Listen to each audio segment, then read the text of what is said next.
As a judicial officer, it's your fundamental role to ensure everyone has access to justice and procedural fairness. With hundreds of languages being spoken across Australia, including sign languages, working effectively with interpreters is a key responsibility. This film will help you ensure that you have the best possible interpreter for each specific case. First, you should always check an interpreter's credentials. Ask them, what is your NAATI accreditation or certification? What are your formal qualifications in interpreting? What is your court interpreting experience? And are you a member of OSIT, ASLIA, or any other recognised state or territory-based organisation, which requires adherence to a code of ethics or standards? Next, assess their professional competency, regardless of whether you assigned the interpreter or they were on board already. Here's what to consider. First, look at their technique. For example, an interpreter is less likely to be accurate if they interpret in the third person. For example, he said that he wanted to go instead of I wanted to go. If they engage in private discussions without asking for clarification or repetition from you, or letting you know they are asking this of the client. If they offer lay opinions. If they do not begin interpreting following each appropriate pause to allow for interpretation, but instead attempt to summarise long segments of speech.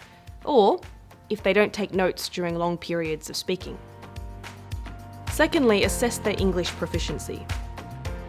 The more proficient the interpreter is in the English language, the more accurate their interpretation is likely to be, as long as they are just as proficient in their other language. Next, consider their delivery. An interpreter should be confident enough to stop proceedings if clarifications are needed or if they're getting tired and need a break, using the correct protocol to ask for the floor. When an interpreter frequently interrupts to ask for clarification, this is often a sign that they are working hard to accurately interpret everything that is being said. You should also gauge whether the interpreter is the most appropriate person for your specific case. A competent interpreter will take into account cross-cultural issues and other sensitivities, as well as the language and dialect of the party or witness. For example, political, religious or other tensions between different cultural or linguistic groups may need to be taken into account when choosing an interpreter to make the party or witness more comfortable. And in an Aboriginal interpreting situation, kinship obligations or avoidance relationships may need to be taken into account when choosing an interpreter. The gender of the interpreter can be relevant, particularly in family, domestic or sexual violence cases. In these cases, there should also be separate interpreters for each party. And finally, you should check if the interpreter has a conflict of interest in the proceedings.